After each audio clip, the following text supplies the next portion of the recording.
2023년 2월 7일 화요일 매일 말씀 묵상 시간입니다. 오늘 매일 말씀 묵상에서는 이 마태복음 8장 23절부터 9장 13절까지의 말씀을 통해 이 소외된 이에게 찾아가 곁을 내어주시는 주님의 사역을 살피며 우리는 오늘 주님의 길을 따라 걷는지 다시 한번 되돌아보고 묵상하는 시간을 가지려고 합니다. 그럼 함께 말씀을 읽어볼까요? 배에 오르심에 제자들이 따랐더니 바다에 큰 놀이 일어나 배가 물결에 덮이게 되었을 때 예수께서는 주무시는지라. 그 제자들이 나와 깨우며 주여 구원하소서, 우리가 죽겠나이다. 어찌하여 무서워하느냐, 믿음이 작은 자들아. 하시고 곧 일어나사 바람과 바다를 꾸짖으시니 아주 잔잔하게 되거늘 그 사람들이 놀랍게 여겨 이가 어떠한 사람이기에 바람과 바다도 순종하는가? 또 예수께서 건너편 가다라 지방에 가심에 귀신 들린 자 둘이 무덤 사이에서 나와 예수를 만나니 그들은 몹시 사나워 아무도 그 길로 지나갈 수 없을 지경이더라. 이에 그들이 소리질러 하나님의 아들이여, 우리가 당신과 무슨 상관이 있나이까? 때가 이르기 전에 우리를 괴롭게 하려고 여기 오셨나이까? 마침 멀리서 많은 돼지떼가 먹고 있는지라. 귀신들이 예수께 간구하여 이르되 만일 우리를 쫓아내시려면 돼지떼에 들여보내주소서. 가라. 하시니 귀신들이 나와서 돼지에게로 들어가는지라. 온 떼가 비탈로 내리더라 바다에 들어가서 물에서 몰사하더니 치던 자들이 달아나 시내에 들어가 이 모든 일과 귀신 들린 자의 일을 고하니 온 시내가 예수를 만나려고 나가서 보고 그 지방에서 떠나시기를 간구하더라. 제9장. 예수께서 배에 오르사 건너가 본 동네에 이르시니 침상에 누운 중풍병자를 사람들이 데리고 오거늘 예수께서 그들의 믿음을 보시고 중풍병자에게 작은 자야, 안심하라. 내 죄 사함을 받았느니라. 어떤 서기관들이 속으로 이르되 이 사람이 신성을 모독하도다. 예수께서 그 생각을 아시고 이르시되 너희가 어찌하여 마음에 악한 생각을 하느냐. 내 죄 사함을 받았느니라 하는 말과 일어나 걸어가라 하는 말 중에 어느 것이 쉽겠느냐. 그러나 인자가 세상에서 죄를 사하는 권능이 있는 줄을 너희로 알게 하려 하노라. 하시고 중풍병자에게 말씀하시되 일어나 네 침상을 가지고 집으로 가라. 그가 일어나 집으로 돌아가거늘 무리가 보고 두려워하며 이런 권능을 사람에게 주신 하나님께 영광을 돌리니라. 예수께서 그곳을 떠나 지나가시다가 마테라 하는 사람이 세관에 앉아 있는 것을 보시고 나를 따르라 하시니 일어나 따르니라. 예수께서 마태의 집에서 앉아 음식을 잡수실 때 많은 세리와 죄인들이 와서 예수와 그의 제자들과 함께 앉았더니 바리새인들이 보고 그의 제자들에게 어찌하여 너희 선생은 세리와 죄인들과 함께 잡수시느냐? 예수께서 들으시고 이르시되 건강한 자에게는 의사가 쓸데없고 병든 자에게라야 쓸데있느니라. 너희는 가서 내가 긍휼을 원하고 제사를 원하지 아니하노라 하신 뜻이 무엇인지 배우라. 나는 의인을 부르러 온 것이 아니요 죄인을 부르러 왔노라.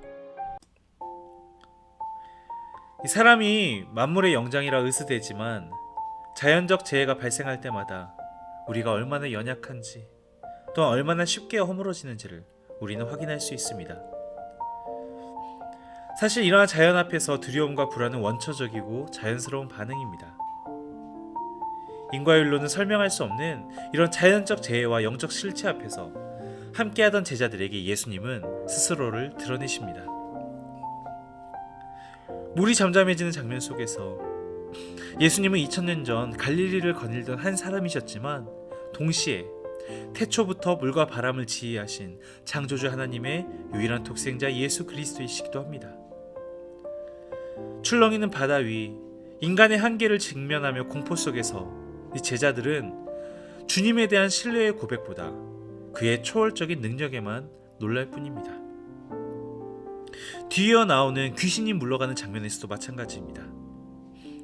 이 생명의 질서를 무너뜨리고 주인 행세를 하던 귀신이 예수님의 실체를 알아보고 결국 바다로 물러갑니다.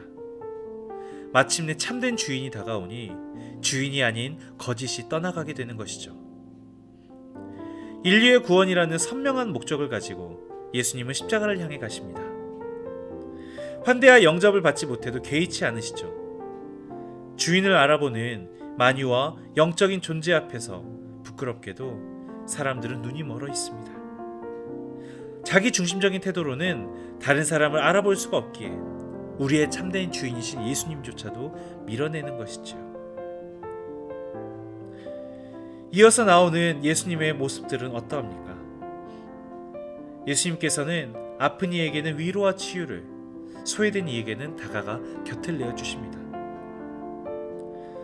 출렁거리는 침상에 몸을 실어야 하는 육체의 기능을 상실한 이에게 주님은 먼저 안심하라고 위로해 주십니다. 참된 위로는 이 필요를 함께 짊어질 때 유효합니다.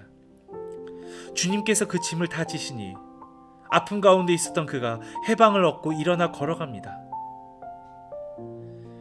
인간의 소통에서도 이 비언어적 요소가 70%라고 하는데 주님은 이 소리 없는 우리의 생각마저 경청하십니다.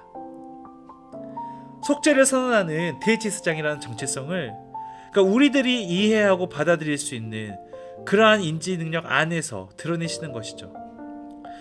율법에 비친 하나님의 성품을 오해하는 이들의 속내를 관통하는 그 질문을 통하여서 우리의 닫혀있던 마음속에 빛을 비추이십니다. 오늘 예수님과 함께 하였던 이들, 세리와 죄인은 사회적인 소외계층으로, 특히 당시 세리들은 이 로마의 앞잡이가 되어서 사람들의 세금을 걷어가는 매국노나 배신자로 여겨지는 직업이었습니다. 높은 벽 뒤에 숨어서 자발적으로 소외된 이들에게 굳이 문을 열고 들어와 함께 앉으시는 예수님의 모습 속에서 우리는 많은 것들을 배웁니다. 여러분, 문이 없는 벽은 없습니다. 소외된 이에게 찾아가시는 주님은 그들의 곁을 내어주시고 그들에게 소명을 부어주십니다. 마주하는 존재의 결핍과 필요를 살펴서 자신 스스로마저도 내어주신 예수님의 삶은 마치 선물과도 같습니다. 그 선물을 열어보는 이들의 사정과 상황에 맞추어서 예수님을 내어주십니다. 경청하고 공감하며 이 기다려주는 사이가 있다면 이 존재만으로도 우리가 정말 그들이 뭐라고 우리에게 위로하지 않아도 같이 있는 것만으로도 우리가 위로받고 힘이 될 때가 있지 않습니까?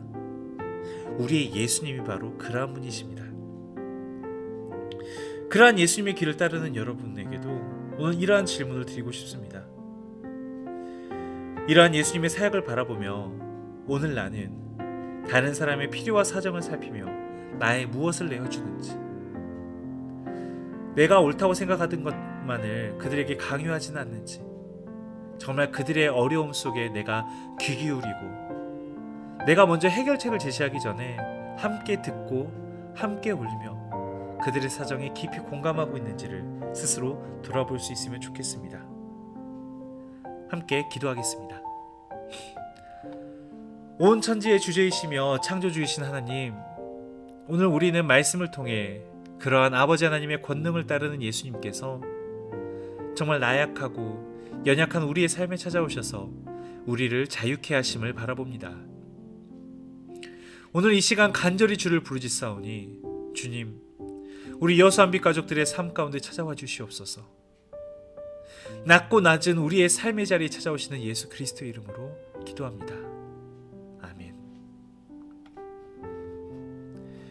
이 시간 기도의 시간을 이어가며 이 두 가지 기도의 제목을 놓고 함께 기도해 주시길 요청드립니다. 먼저 오늘 본문을 바라보며 아픈 이에게 위로와 치료를 베푸셨던 주님을 기억하면서 우리 여수한빛교회 공동체 가운데 아픈 환우들을 기억하며 그들을 위해서 기도합시다. 또한 기도할 것은 소외된 이에게 곁을 내어주신 주님을 또한 기억하면서 우리가 외로운 이들의 옆에 설 수 있게 해달라고 주님께 함께 기도합시다. 기도하겠습니다.